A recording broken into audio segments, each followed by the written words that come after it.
My grandson called at 3 a.m. Grandma, I beg you, don't say I called. I overheard their conversation. What he told me through tears about my son and his wife's plans made me turn pale. By 6 a.m., I was already sitting in the notary's office. I'm glad you're here with me. Please like this video and listen to my story till the end, and let me know which city you're listening from. That way I can see how far my story has traveled. I had lived in my house on Maple Street for 42 years. My late husband, Thomas, and I raised our son Richard there, celebrated every holiday, every birthday. After Thomas passed 3 years ago, the house became even more precious to me. It held every memory of our life together. At 71, I was still independent, still sharp, still capable of managing my own affairs. Richard visited every Sunday with his wife Jennifer and their son, my beloved grandson Kyle, who was 16. Or at least that's what they used to do. Lately, things had changed. The first signs were subtle.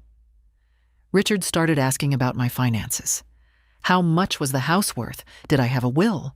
Had I thought about simplifying my life? Jennifer would chime in with comments about how difficult it must be for me to maintain such a large property alone. They made it sound like concern, but something in their tone felt wrong. Their eyes would scan the rooms as if appraising everything. Then came the suggested improvements. Richard insisted on becoming a joint owner on my bank account, just in case of emergency, Mom. Jennifer pushed for power of attorney to help you with medical decisions, when the time comes. When the time comes. I wasn't dying, I wasn't incapacitated. I was gardening, I was driving, I was living my life perfectly well. But the real change was in Kyle. My talkative, affectionate grandson had become quiet during visits. He wouldn't meet my eyes. When I asked him about school, about his friends, he gave short answers and excused himself quickly. What had happened to the boy who used to help me bake cookies and tell me everything? I felt it in my bones. Something was wrong. But I had no proof, just a grandmother's instinct and a growing pit of anxiety in my stomach. Then came that phone call. It was 3 a.m. on a Tuesday in October when my phone rang. The sound jolted me from sleep, my heart immediately racing. Nothing good happens at 3 a.m. I grabbed the phone and saw Kyle's name on the screen. Kyle, sweetheart, what's wrong? His voice was shaking, barely above a whisper. Grandma, please don't tell them I called. I'm in my closet right now. They don't know I'm awake. My blood ran cold. Tell me what happened. Are you safe? I'm okay, but Grandma. He started crying. I heard them tonight. Mom and Dad were in the kitchen, and I came downstairs for water. They didn't hear me. I stayed in the hallway and listened. What did you hear?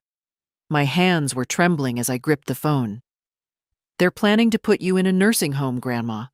Dad said they need to do it soon, before you realize what's happening. Mom said they already found a place, some cheap facility across town. They want to sell your house and keep the money. They said, his voice broke. They said you're too old to know what's good for you anymore, that you won't even remember your own name in a few years, so what does it matter? I felt like I'd been punched in the chest. My own son. The boy I raised, the man I supported through college, through his wedding, through everything. There's more, Grandma. Kyle's voice dropped even lower. Dad said something about papers he needs you to sign, some documents that would transfer the house to them. He told Mom they're going to bring them this Sunday and convince you it's just estate planning stuff. Mom laughed and said you'd sign anything if they acted worried enough about your health. Kyle, I'm so sorry, Grandma. I didn't know what to do. I felt sick about it for weeks. They've been talking about this for months, but tonight they were making final plans. I couldn't stay quiet anymore. But please, don't tell them I called. Dad will... I don't know what he'll do. I won't tell them, sweetheart. You did the right thing. You're brave and good, and I love you." My mind was already racing ahead. "Go back to bed now. Act normal." "Can you do that?" "Yes." "I'm scared, Grandma." "I know. But I'm going to handle this. Trust me." After he hung up, I sat in the darkness of my bedroom, my heart pounding, my mind spinning. My son wanted to rob me of my independence, my home, my dignity. How long had he been planning this betrayal? I didn't sleep the rest of that night. By 6 a.m., I was showered, dressed, and sitting in a lawyer's office. If Richard wanted to play games with my life, he was about to learn that his mother wasn't the helpless old woman he thought I was. The lawyer's name was Patricia Chen, and I'd chosen her because she was the toughest attorney in town, a woman who'd made her reputation defending elderly clients from financial abuse. Her office smelled like coffee and leather, and her sharp eyes assessed me the moment I walked in. "Mrs. Morrison, you said on the phone this was urgent." I told her everything: Kyle's call, Richard and Jennifer's plan, the documents they intended to deceive me into signing. My voice stayed steady, but inside, I was crumbling. How do you explain to a stranger that your own child, the baby you held, the boy you protected from every scraped knee and broken heart, is plotting to destroy you? Patricia didn't flinch. She'd heard it all before. "Financial elder abuse is more common than people think," she said. "Adult children convincing themselves they're entitled to their parents' assets before those parents are even gone. Sometimes they convince themselves they're doing it for the parents' own good." "He's not doing this for my good," I said bitterly. "He's doing it for his bank account." She pulled out a legal pad. "Let's talk about what you own." The list was substantial. The house, paid off, worth about $680,000 in the current market. My savings account, $180,000, money Thomas and I had accumulated through careful living and good investments. My late husband's pension and my Social Security, a few valuable pieces of jewelry. Altogether, I was worth over $900,000. No wonder Richard was circling like a vulture. "What can they actually do?" I asked. "Can they really put me in a nursing home against my will?" "Not easily," Patricia said. "You'd need to be declared mentally incompetent, and from talking to you for 10 minutes, I can see you're perfectly sharp. But there are sneaky ways. If you signed documents giving them power of attorney, they could make decisions on your behalf. If they got joint ownership of your accounts, they could drain them. If you signed a deed transfer, even under false pretenses, that house could be theirs before you realized what happened." My stomach turned. "The documents they're bringing Sunday. Most likely a financial power of attorney, possibly a quitclaim deed disguised as estate planning paperwork. They'd present it casually, pressure you to sign quickly, maybe have a fake notary there to make it look official. What do I do?" Patricia leaned forward. "First, we protect your assets immediately. Today, we set up a revocable living trust with you as the sole trustee. The house goes into the trust, your accounts go into the trust. That way, even if they somehow got you to sign something, the assets aren't in your name anymore. They're in the trust's name. You still control everything, but they can't touch it. Second," she continued, "we draft a very clear power of attorney document naming someone you trust. Not Richard. Do you have anyone? Another relative? A friend?" I thought immediately of my sister Dorothy, who lived in Vermont. We'd always been close. "My sister. Yes." "Good. We make her your power of attorney for both healthcare and finances. We get it notarized today, make it official. That blocks any documents Richard tries to get you to sign. They'll be invalid because you already have a valid POA in place. Third, we document everything. I want you to write down every conversation where they pressured you, every suspicious comment. Dates, times, exact words if you remember them. If this goes to court, we'll need evidence of their intent. Court. The word made me feel sick. my son, in court. But what choice did I have? How much will this cost? I asked. For the trust, the POA, and initial consultation? About $3,500. If they fight back and we need to take further legal action, more. But Mrs. Morrison, if you do nothing, you'll lose everything. I wrote the check right there. We spent the next 3 hours going through paperwork. Patricia was efficient, explaining each document in plain English. The trust was funded, my house, my accounts, everything now protected. Dorothy was named as my attorney, in fact. We signed, we notarized, we filed. When I left Patricia's office at 11 a.m., I felt different. The fear was still there, writhing in my chest like something alive. But underneath it was something harder, colder. Determination. How dare they? How dare my son look at me and see not his mother, but a paycheck? How dare Jennifer, who'd never worked a day in her life, who'd spent years spending Richard's money on designer handbags and spa weekends, decide that my hard-earned assets should be hers? I thought about Kyle, whispering from his closet in the dark, terrified of his own parents. That brave boy deserved better than growing up watching his parents become thieves. I drove home slowly, gripping the steering wheel. Sunday was 5 days away. 5 days to prepare. Richard and Jennifer thought they were playing me, but they'd underestimated their opponent. I'd spent 42 years as a mother, a wife, a homemaker. They thought that made me weak. They were about to learn that mothers, especially cornered mothers protecting what's theirs, could be absolutely ruthless. The next morning, I called my bank. I'd been with First National for 30 years, and my account manager, Susan, knew me well. Mrs. Morrison, how can I help you today? Susan, I need to know something. Has anyone tried to access my accounts recently? Anyone asking questions about me? There was a pause. Actually, yes. Your son Richard called last week. He said he was concerned about your memory and wanted to know if we'd noticed any unusual activity on your account. He asked if we could send him copies of your statements. My jaw tightened. What did you tell him? I told him we can't release that information without your written authorization. He seemed frustrated. Susan, I need you to flag my account. No information goes to anyone but me. If Richard calls again, don't tell him anything. And if anyone tries to add their name to my account, I want to be notified immediately. Of course. Mrs. Morrison, is everything all right? It will be, I said. I made similar calls to my credit card companies, my investment broker, even the county property records office. I requested fraud alerts. I locked everything down. If Richard and Jennifer were planning to steal from me, they'd find every door closed and bolted. Wednesday afternoon, Richard called. Hi, Mom. Just checking in. How are you feeling? His voice was so cheerful, so normal.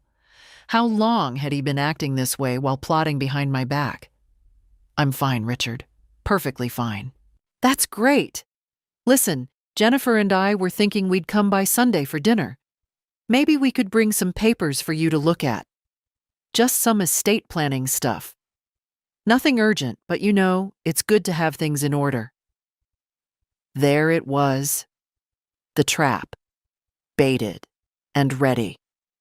Estate planning? I kept my voice neutral, curious, but not alarmed. Yeah, just simple stuff. Power of attorney documents, some trust information. We thought it would give you peace of mind, knowing everything's organized. We could bring them around 3? That sounds fine, Richard. I let a slight tremor enter my voice. You know, I have been feeling a bit overwhelmed lately with all the paperwork and bills. It would be nice to have some help. I could practically hear him smile through the phone. That's exactly why we want to help, Mom. Don't worry about anything. We'll take care of everything. After he hung up, I sat staring at my phone. He'd lied so smoothly with such practiced ease. My own son. Thursday morning, Kyle sent me a text. Grandma, they're meeting with someone today. Don't know who. Mom said to Dad, Make sure he brings the right documents. I'm scared, I texted back. Don't be scared. I know what I'm doing. Stay strong, sweetheart. Friday afternoon, I received an unexpected visitor. The doorbell rang at 2 p.m. I opened it to find a short, balding man in an ill-fitting suit holding a briefcase. Mrs. Morrison? I'm Gary Feldman. I'm a notary public. Your son Richard hired me to come by Sunday to notarize some documents for you. My heart began to race, but I kept my face pleasant and confused. Oh? Richard didn't mention you'd be coming by early. I'm not here for the signing, Gary said quickly. I just wanted to introduce myself beforehand, make sure you were comfortable with everything. Richard said you've been having some memory issues, and he wanted to make sure the process would go smoothly. Memory issues? I blinked at him innocently. I don't have memory issues. Gary shifted uncomfortably. Well, that's what your son said. He mentioned you'd been forgetting things, getting confused. He said these documents were to protect you and make sure your assets were properly managed. What kind of documents? A financial power of attorney and a quitclaim deed for your house, standard estate planning documents. There it was. Confirmation from their own hired notary. They were planning to make Richard power of attorney and transfer my house to him, all in one sitting. Mr. Feldman, I said carefully, did my son explain what these documents actually do?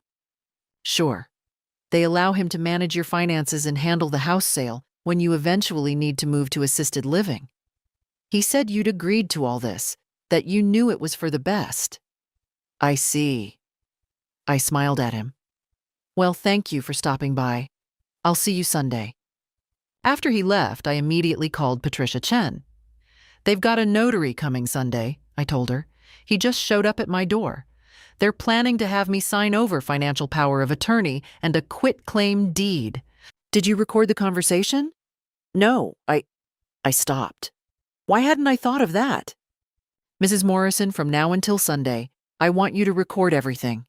Your phone has a voice recorder app. Use it. If they say anything incriminating, we'll have proof. And I'm going to prepare something special for Sunday's meeting. How do you feel about having an audience? What do you mean? Patricia's voice was cold and satisfied. I mean, your son is about to find out that trying to defraud his elderly mother isn't as easy as he thought. Do exactly as I tell you, and by Sunday evening, this will be over. I hung up and stood in my living room, looking at the photos on the mantel. Richard as a baby. Richard's high school graduation. Richard's wedding. Had he been planning this even then? Looking at me and thinking, someday, all of this will be mine. Sunday was 2 days away. 2 days until my son walked into my house expecting a helpless victim and found something else entirely. Sunday arrived with clear blue skies that felt like mockery. How could the weather be so beautiful when my world was falling apart? Patricia had given me specific instructions. I'd hidden a small recording device in the flower arrangement on my dining room table. Perfectly legal in our state to record conversations in your own home. Patricia herself would be waiting in my den with the door cracked open, listening to everything. And I'd called Dorothy in Vermont, who'd confirmed by email that she was now my official power of attorney, with copies filed at the county clerk's office. Richard, Jennifer, and Kyle arrived at exactly 3 p.m. Jennifer was wearing expensive sunglasses and carrying a designer purse that probably cost more than my monthly grocery budget. Richard had a folder tucked under his arm. The poisoned documents, no doubt. Kyle looked pale and miserable, his eyes darting to mine with an expression of desperate apology. Mom? Richard kissed my cheek, and it took everything in me not to recoil. You look great. How are you feeling? Wonderful, I said, smiling. Please, come sit in the dining room. I made coffee. We settled around the table. Gary Feldman arrived 10 minutes later, nervously clutching his notary stamp. Jennifer immediately took control, her voice dripping with false sweetness. "Mom, we're so glad we're doing this. Richard and I have been so worried about you rattling around in this big house alone. These documents will make everything so much easier for everyone." Richard pulled papers from the folder. "This first one is a financial power of attorney. It just means I can help you pay bills and manage your accounts. Nothing changes for you. You still have complete access to everything." I pretended to read it, letting confusion cross my face. "It says here that you would have full authority to make financial decisions on my behalf. Only if you're unable to make them yourself," Richard said smoothly. "It's just a precaution, Mom. For your protection." "And this one?" I pointed to the second document. "That's a quitclaim deed. It transfers the house into my name. Well, into my and Jennifer's names. But again, nothing changes for you. You keep living here as long as you want. We're just streamlining things for when the time comes to sell." "When the time comes to sell?" I repeated slowly. "You mean after I'm dead?" Jennifer laughed, a brittle sound. "Or when you decide to move to a nice facility where you'd have more support. You know, somewhere with medical staff and activities. You'd make so many friends." I set the papers down and looked at my son directly. "Richard, when exactly did I agree to any of this?" He blinked. "We've discussed it, Mom. Several times. You said you wanted help managing things." "No," I said quietly. "I never said that." The atmosphere in the room shifted. Jennifer's smile faded. Richard's expression tightened. "Mom, you're confused." "I'm not confused." I stood up. "What I am is disappointed. Devastated, actually. Did you really think I wouldn't find out?" Richard's face went white, then red. "Find out what?" "That you're planning to steal my house and put me in a cheap nursing home so you can take my money." Jennifer stood up sharply. "That's ridiculous. We're trying to help you, and this is the thanks we get?" "Help me?" My voice rose. "You told Gary here that I have memory issues. You've been calling my bank trying to access my accounts. You've been planning this for months." Richard's jaw clenched. "Who told you that?" "Does it matter?" His eyes darted to Kyle, who was staring at his hands. "Kyle, did you—" Richard's voice turned dangerous. "Did you spy on us?" "Leave him alone," I snapped. "He did what was right." "He betrayed us," Jennifer shrieked. "After everything we've given him, he goes crying to you with lies." "They're not lies," I said coldly. "And you're not taking anything from me. Not my house, not my money, not my independence." Richard stood up, looming over me. "You're making a huge mistake, Mom. You're old. You're going to need care. What happens when you fall and break a hip? When you get dementia? Who's going to take care of you then?" "Not you," I said. "That's now very clear." "You ungrateful," Jennifer started, but Richard grabbed her arm. "Mom," Richard said, his voice tight with barely controlled rage. "Sign the papers. Stop being difficult." "I have a better idea. Get out of my house." "You don't mean that." "Get out." At that moment, Patricia emerged from the den. "I believe Mrs. Morrison asked you to leave." Richard's eyes widened. "Who the hell are you?" "Patricia Chen, Mrs. Morrison's attorney, and everything you've said in the last 20 minutes has been recorded." She held up her phone, which had also been recording. "Attempted financial fraud of an elderly person is a serious crime in this state." Jennifer went pale. "You can't." "I can, and I have. Mrs. Morrison's assets are now in an irrevocable trust that you cannot touch. Her power of attorney is held by her sister Dorothy, not you. And if you continue to harass her, I will pursue criminal charges." Richard's face was purple with fury. "You have no idea what you've done, Mom. You'll regret this. When you're lying alone in some state-run facility because you can't take care of yourself anymore, Remember that you chose this. I'm choosing dignity, I said. Something you clearly know nothing about. He grabbed Jennifer's arm. Come on. We're leaving. He looked at Kyle. You too. Kyle stood slowly. As he passed me, I caught his hand and squeezed it. I love you, I whispered. Tears streamed down his face. I love you too, Grandma. Richard yanked Kyle toward the door. You're grounded, indefinitely. No phone, no computer, no nothing. Richard, I started. Stay away from my family, he roared. You want to be alone? Fine, be alone. But don't come crawling back to us when you need help. They slammed the door hard enough to rattle the windows.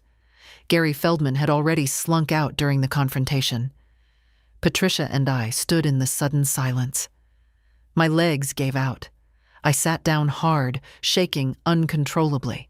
You did beautifully, Patricia said gently. But I didn't feel beautiful. I felt destroyed. My son hated me. My grandson was being punished for telling the truth. I'd won the battle, but at what cost? Take a few days to rest, Patricia advised. This is traumatic. Don't make any decisions right now. Just breathe. For the next 3 days, I barely got out of bed. I spent Monday, Tuesday, and Wednesday in a haze of grief. I couldn't eat. Sleep came in fits and starts, filled with nightmares. Every time I closed my eyes, I saw Richard's furious face, heard Jennifer's venomous voice, saw Kyle's tears. Patricia called twice to check on me. Dorothy called from Vermont, offering to fly down. I'm coming, she insisted. You shouldn't be alone right now. I'm fine, I lied. But I wasn't fine. I was shattered. Yes, I'd protected my assets. Yes, I'd stood up for myself. But the price was my family. The price was my son. Wednesday evening, my doorbell rang. I almost didn't answer it, but something made me check the peephole. It was Jennifer. Alone. My first instinct was to deadbolt the door and walk away. But curiosity won. I opened it, but kept the chain lock engaged. Margaret, she said, using my first name in a way she rarely did. Her voice was soft, conciliatory. Please, can we talk? Just for a few minutes. Talk about what? About fixing this. About family. She looked tired, her makeup less perfect than usual. I know things got heated on Sunday. Richard said some things he didn't mean. We all did.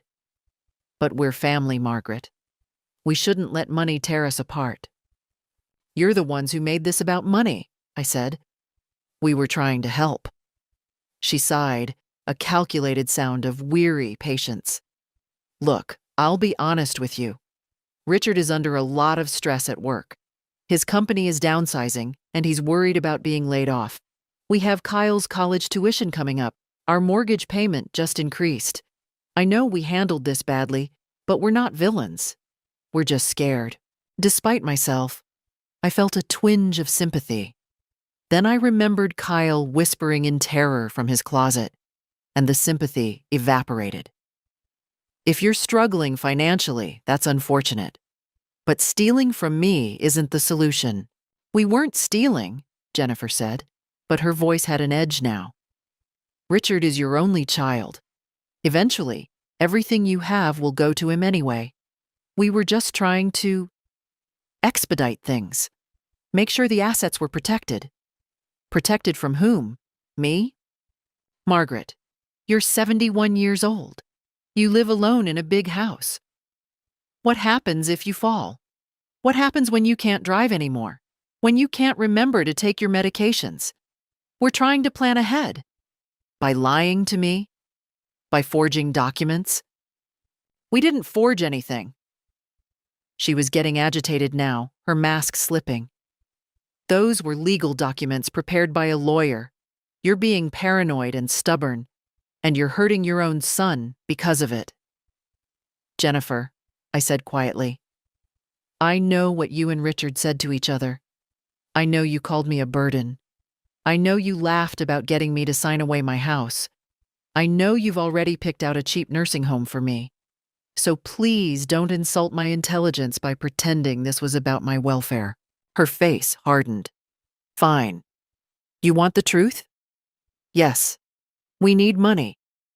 Yes, we think you're sitting on a fortune while Richard struggles. Yes, we think you're being selfish, keeping everything to yourself when you could help your own son. You raised him. You owe him something." "I owe him something?" My voice was ice. "I raised him. I fed him, clothed him, put him through college. I loved him unconditionally for 45 years. What I don't owe him is my entire life savings as a reward for his entitlement." "You'll die alone," Jennifer hissed. "Miserable and alone. And when you do, Richard won't even come to your funeral." "Then I guess I'll have to live with that." I closed the door in her face and locked it. My hands were shaking, but not from fear, from cold, clarifying anger. I called Dorothy. "I need you," I said. "Please come." She arrived Friday morning, flying in from Burlington to Newark and driving straight to my house. The moment I opened the door and saw her face, my sister, my ally, my childhood friend, I broke down crying. "Oh, Maggie," she said, pulling me into her arms. She was the only person who still called me Maggie. I'm here. She stayed with me for a week, and her presence was medicine. We talked for hours about Richard, about Thomas, about life and betrayal and resilience. She made me eat. She made me laugh. She reminded me who I was beyond being a mother, beyond being a victim.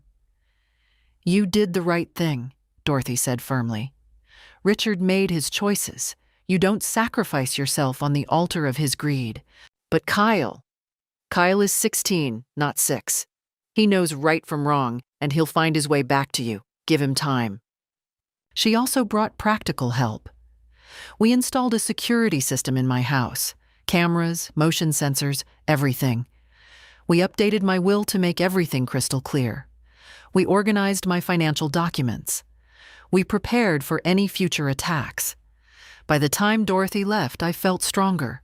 Not healed, but fortified. Ready, because I knew this wasn't over. 2 weeks after Dorothy returned to Vermont, Richard and Jennifer appeared at my door again. It was a Saturday morning, and I was in my garden when I heard their car pull into the driveway. My heart sank. I'd hoped for more time, more peace. But here they were. Richard got out first, raising his hands in a gesture of surrender. "Mom, please. Just give us 5 minutes. We come in peace." Jennifer stood beside him, wearing an expression of practiced remorse. No designer sunglasses today. She'd dressed down, jeans and a simple sweater. They were presenting themselves as humble, defeated, ready to make amends. I didn't believe it for a second, but I was curious what game they were playing now. I took off my gardening gloves and met them at the front door. 5 minutes, I said. We sat in the living room. Richard looked at the new security cameras and his jaw tightened, but he said nothing about them. "Mom," he began, his voice carefully modulated, "I owe you an apology, a big one. I handled everything completely wrong. I let stress and financial pressure turn me into someone I'm not, someone I'm ashamed of." "We both are," Jennifer added. "Margaret, we never wanted to hurt you. We panicked. And we made terrible decisions because of it." I said nothing, just watched them, waiting. "The thing is," Richard continued, "I've been thinking a lot these past couple weeks. About family. About what matters. And I realize that no amount of money is worth losing you." His eyes were moist. "You're my mom. You're the only mother I'll ever have. I was an idiot to jeopardize that.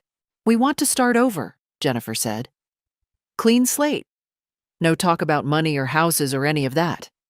Just family. Just being there for each other." It was a beautiful performance, really, quite impressive. If I hadn't heard their actual words, their actual plans, I might have believed them. "What about Kyle?" I asked. "You grounded him, took away his phone, punished him for telling me the truth." Richard shifted uncomfortably. "I overreacted. I was angry and hurt, and I took it out on him. That wasn't fair. We've talked to him, and we understand now that he was trying to protect you. He thought you were in danger. I was in danger from you. Mom, let me finish." My voice was calm, but firm.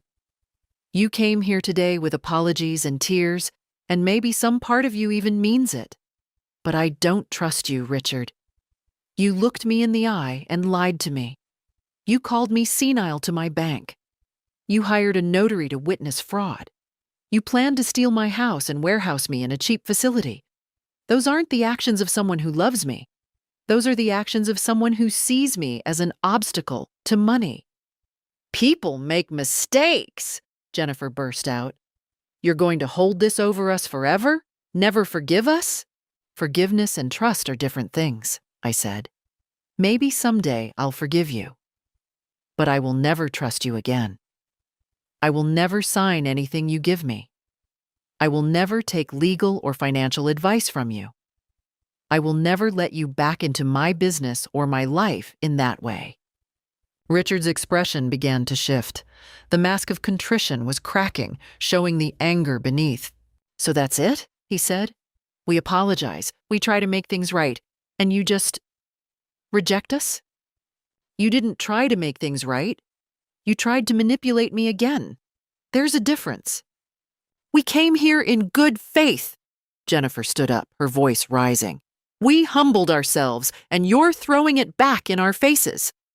"Good faith?" I stood too. "You want good faith? Tell me the truth. Why are you really here?" Richard's face flushed dark red. "Because Kyle won't stop crying. Because he keeps asking to see you, and we can't control him anymore. Because having you as an enemy makes our lives difficult. Is that what you want to hear?" "There it is," I said softly. "The truth." "You're a vindictive, selfish old woman," Jennifer spat. "You're punishing your own son because we had the audacity to think about our financial future. Do you know what your house is worth? Almost $700,000. You're sitting on a gold mine while we struggle with bills and you don't care. Your financial problems are not my responsibility to solve by giving you my home." "We're your family," Richard roared. "Family helps each other. Or does that only work one direction? You needed help raising me, and my whole childhood I heard about sacrifice. But now when I need help, you shut the door in my face?" "I helped raise you by working 2 jobs when your father was sick, by cutting coupons and shopping at thrift stores so you could have new school clothes, by putting you through college using money we'd saved for our retirement." "Don't talk to me about sacrifice, Richard. I sacrificed plenty. What I won't sacrifice is my dignity and independence so you can have an early inheritance." "This isn't over," Richard said, his voice low and menacing. "You think you've won, but you haven't. You're still old. You're still alone. And eventually, you will need help. And when that day comes, who do you think will be there? Not me. Then I guess I'll hire someone who doesn't want to rob me blind." Jennifer grabbed her purse. "You'll regret this. You're burning bridges you can't rebuild. The bridges were burned when you tried to steal my house. I'm just acknowledging the ashes." They stormed out, slamming the door again. Richard's car screeched out of my driveway, leaving rubber marks on the concrete. I stood in my living room, my heart hammering. My hands were shaking again, but this time it wasn't just anger. It was fear. Real, primal fear. Richard's threat echoed in my mind. This isn't over. What would they try next? What could they do? Would they try to have me declared incompetent? Would they contest the trust? Would they harass me until I broke? I sat down heavily on the couch, fighting panic. Then I remembered Dorothy's words. You did the right thing. The fear was there, yes, But underneath it was something harder, something unbreakable. They'd tried manipulation. They'd tried intimidation. They'd tried everything they could think of. And I was still standing. I called Patricia. I need to know my legal options if they keep harassing me. I can file for a restraining order if needed, she said. Do you feel unsafe? Not physically, but emotionally. Yes. Document everything. Record every interaction. If they escalate, we'll get a court order. They can't force you to do anything, Margaret. Remember that. I hung up and looked around my house. My beautiful house filled with memories, with love, with the life Thomas and I had built. No one was taking this from me. Not Richard, not Jennifer, not anyone. Let them come, I'd be ready. The final confrontation came 3 weeks later, in the most unexpected venue, a courtroom. Richard and Jennifer had filed for emergency guardianship over me, claiming I was mentally incompetent and a danger to myself. They'd gotten a lawyer, some sleazy ambulance chaser named Martin Gould, and petitioned the court for an immediate hearing. Patricia called me the moment she received the notice. They're trying an end run around your trust. If they can get you declared incompetent, they can challenge everything. We have a hearing in 5 days. Can they win? Not if I have anything to say about it. But Margaret, this is going to get ugly. They're going to attack your mental capacity, your decision-making, your memory. They're going to paint you as a confused old woman who needs to be saved from herself. Let them try. Those 5 days felt like an eternity. Patricia prepared me extensively. We gathered documentation, my recent medical records showing perfect cognitive function, statements from my doctor, financial records showing I'd been managing my accounts perfectly, even character witnesses who could testify to my mental sharpness. The hearing was scheduled for 10 a.m. on a Thursday. I dressed carefully that morning, a navy blue suit, pearl earrings Thomas had given me for our 30th anniversary, sensible heels. I wanted to look competent, capable, unquestionably in control of my faculties. Dorothy had flown back down to be with me. "You've got this," she said as we walked into the courthouse. "Just tell the truth." The courtroom was small, used for family matters and probate cases. Judge Sandra Williams presided, a woman in her 60s with sharp eyes and no-nonsense demeanor. Richard and Jennifer sat on one side with Martin Gould. Patricia and I sat on the other. Kyle wasn't there. Richard had made sure of that. Judge Williams reviewed the petition. "Mr. Gould, you're asking this court to declare Margaret Morrison incompetent and appoint your clients as her legal guardians. That's a serious request. What's your evidence?" Gould stood, all practiced sympathy and concern. "Your Honor, Mrs. Morrison is 71 years old and living alone in a large house. In recent months, she's displayed several alarming behaviors. She's become paranoid, accusing her loving son of trying to steal from her. She's made erratic financial decisions, including transferring all her assets into a trust without consulting family. She's isolated herself from her support system. These are classic signs of cognitive decline. Mrs. Morrison," Judge Williams said, turning to me, "how do you respond?" I stood, my voice clear and steady. "Your Honor, I'm not paranoid. My son and daughter-in-law did try to defraud me. I have recordings of them admitting as much. I didn't make erratic financial decisions. I protected myself with the help of an attorney after discovering their plan. And I didn't isolate myself. They isolated themselves from me when I refused to let them steal my life savings." Judge Williams raised her eyebrows. "Recordings?" Patricia stood. "Your Honor, we have extensive evidence that Mr. Morrison and his wife attempted to coerce Mrs. Morrison into signing over power of attorney and her house deed under false pretenses. We have recordings of their conversations, testimony from the notary they hired, and documentation of their harassment." "I'd like to hear these recordings," the judge said. Patricia played them, Richard's voice cold and calculating. "We need to do it before she realizes what's happening." Jennifer laughing. "She'll sign anything if we act worried enough." Gary Feldman confirming they'd told him I had memory issues. Richard's face went ashen. Jennifer stared at her hands. "Your Honor," Gould sputtered, "even if there was some miscommunication about Mrs. Morrison's intentions, that doesn't negate the fact that she's elderly and vulnerable." "She seems pretty sharp to me," Judge Williams said dryly. "Mrs. Morrison, I'd like to ask you some questions directly." For the next 20 minutes, the judge questioned me. Current events, basic math, memory tests, logical reasoning. I answered everything calmly and correctly. Then she asked the most important question. "Mrs. Morrison, why do you think your son filed for guardianship?" I looked directly at Richard. "Because I wouldn't give him my house. Because I protected my assets legally, and this is his attempt to circumvent those protections. Because he sees me not as his mother, but as a bank account he's entitled to." "That's not true," Richard burst out. "I'm trying to protect her from herself. She's being manipulated by that lawyer." "Mr. Morrison," Judge Williams said sharply, "you'll speak when spoken to." "Your Honor, my client is understandably emotional," Gould said. "His mother has been turned against him." "By evidence of his own words?" The judge's voice was ice. "Mr. Gould, I've presided over many guardianship cases. I know what genuine concern for an elderly parent looks like, and I know what financial exploitation looks like. This," she gestured at the petition, "looks like the latter disguised as the former." "Your Honor, I'm not finished. Mrs. Morrison is clearly competent.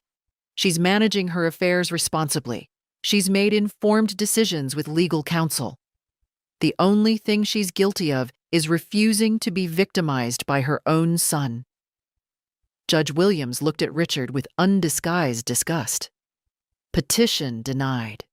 Furthermore, I'm ordering you, Mr. Morrison, and you, Mrs. Morrison, Jennifer, to cease all contact with Margaret Morrison unless she initiates it.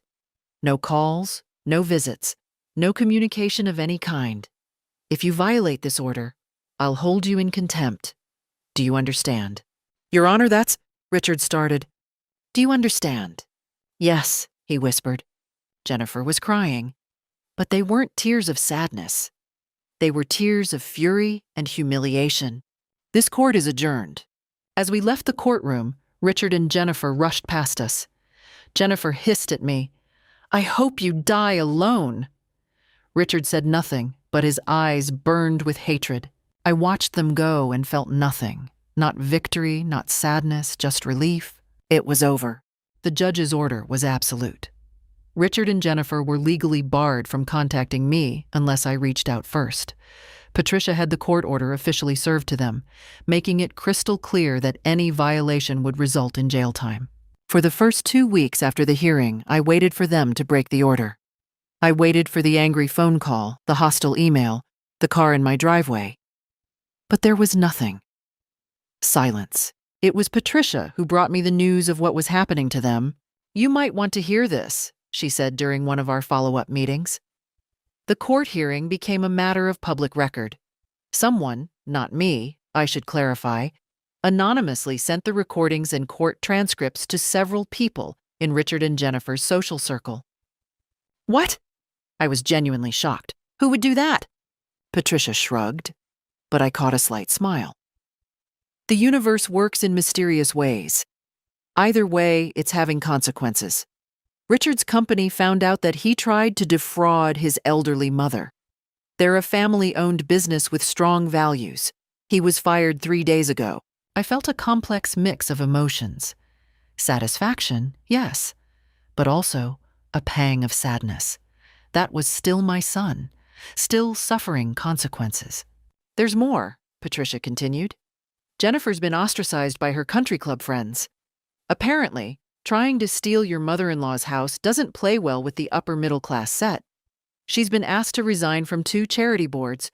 And Kyle?" I asked immediately. "How is Kyle?" Patricia's expression softened.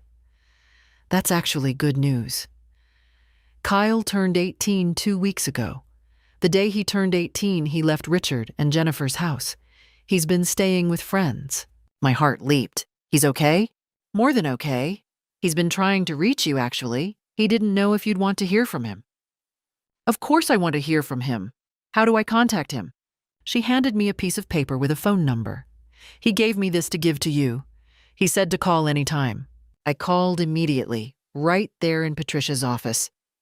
Kyle answered on the first ring. Grandma? His voice cracked. Oh, sweetheart, I'm so glad you're okay. I'm so sorry, Grandma. I should have done more. Should have stopped them sooner. You did everything right. You were so brave. You saved me, Kyle. We talked for an hour. He told me about the aftermath, the arguments with Richard and Jennifer, their blame and anger, his growing realization that his parents were genuinely terrible people. He told me about leaving on his 18th birthday with nothing but a backpack. Where are you staying? I asked. With my friend Marcus's family. They're letting me sleep on their couch until I figure things out. Absolutely not, I said firmly. You're coming to stay with me. Grandma, I don't want to be a burden. You are not a burden. You are my grandson, and I love you, and you're coming home. I'll come pick you up right now. He started crying. Thank you. Thank you so much. Kyle moved in that evening. Having him in the house was like sunlight breaking through storm clouds. He helped with chores. We cooked together. We talked for hours every evening. He got a part-time job at a local bookstore. We looked at colleges together, and I told him I'd pay for his education, something I'd always planned to do before Richard tried to steal that money away. You don't have to do that, Grandma, Kyle said. I want to. This is what the money is for, helping the people I love who deserve help. As summer turned to fall, I heard through the grapevine, Dorothy had friends who had friends, that Richard and Jennifer's marriage was fracturing. Jennifer blamed Richard for the court disaster. Richard blamed Jennifer for pushing too hard. They'd had to sell their house and move into a small apartment. Richard was working at a hardware store, a massive step down from his corporate position. Jennifer had no income and no prospects, having spent years as a socialite rather than developing actual skills. Kyle's relationship with them was severed completely. They'd tried to contact him once, demanding he talk sense into me. He'd told them he never wanted to speak to them again. Do you feel guilty? Kyle asked me one evening as we sat on the porch watching the sunset. About what happened to them? I thought about it carefully. I feel sad that it came to this. I feel sad that my son became someone I don't recognize. But guilty? No. They made their choices. They tried to harm me and they're facing consequences. That's not my fault. They keep telling people you ruined their lives. I didn't ruin their lives. I protected mine. They ruined their own. Kyle nodded, satisfied with that answer. As autumn deepened, I found myself genuinely happy for the first time in years. My house was protected. My assets were secure. Kyle was thriving, already accepted to 3 good colleges. Dorothy visited monthly. I'd made new friends at a local book club. I'd won, not just legally, but completely. I had my independence, my dignity, my home, and the grandson who deserved my love. Richard and Jennifer had lost everything they'd fought for and more. And while I took no pleasure in their suffering, I felt no obligation to rescue them from the consequences of their own greed. Justice, it turned out, was exactly as sweet as everyone said. By winter, my life had transformed into something I'd never expected at 71. A fresh start. Kyle was enrolled at the State University, studying computer science. We'd decided he'd live with me and commute. Every morning, we had breakfast together. Every evening, we laughed at sitcoms and simply enjoyed being together. He'd started calling me his best friend, which made my heart swell every time. I'd also rediscovered myself. I joined a senior fitness class. I volunteered at the public library twice a week. I took an online course in art history. I traveled. A weekend trip to Boston to see Dorothy. A week in Charleston just because I'd always wanted to see it. I was thriving. Kyle thrived, too. His grades were excellent. He'd made friends and started dating a sweet girl named Emma, who called me Mrs. M. He was healing from the trauma of his parents' betrayal. "I'm happier now than I ever was living with them," he said one evening. "I'd rather have this honesty and love than their house and their lies." Meanwhile, I heard about Richard and Jennifer's continued downfall. Their marriage had ended. Jennifer filed for divorce, claiming Richard had destroyed her reputation and financial security. The divorce was bitter and expensive.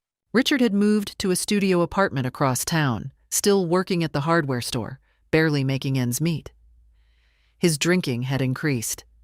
He'd tried to contact Kyle multiple times through mutual acquaintances, begging for forgiveness. Kyle ignored all of them. "He hasn't changed," Kyle said. "He's just desperate." Jennifer had moved back in with her elderly parents in another state, a humiliating retreat. Her parents made her work at their small dry cleaning operation. The woman who'd once worn designer labels was now pressing other people's clothes. I felt no satisfaction, no glee, just a cool acknowledgement that actions have consequences. What I did feel was profound gratitude. Gratitude that Kyle had warned me. Gratitude that I'd been strong enough to act. Gratitude that I'd survived and could now actually live. One spring afternoon, Kyle showed me his acceptance to a prestigious summer internship. "I couldn't have done any of this without you, Grandma. You saved my life as much as I saved yours." I hugged him tightly. We saved each other. That night I looked at Thomas's photo. "I did it," I whispered. "I protected everything we built, and I'm actually happy." My life, which Richard and Jennifer had tried to end prematurely, was actually just beginning again. At 71, I was more alive than I'd been in years. Meanwhile, they were exactly where they'd tried to put me, trapped, struggling, with nothing but regrets.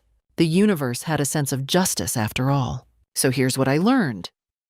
Protecting yourself isn't selfish, it's survival. Family doesn't mean blind trust. Love should never cost you your dignity or independence. And sometimes the hardest thing and the right thing are the same thing. My son chose greed over love. I chose myself. I don't regret it. If someone you love starts treating you like an obstacle instead of a person, pay attention. Trust your instincts. Protect what's yours. Don't let guilt or obligation make you a victim. I'm 72 now, living happily with my grandson, secure in my home, thriving in my life. Richard and Jennifer are living with their choices. What would you have done in my situation? Have you ever had to choose between family and self-preservation? Share your story in the comments below. I read everyone. Thank you for listening to my story. Subscribe for more real-life lessons about family, resilience, and finding strength when you need it most. Remember, you're never too old to stand up for yourself.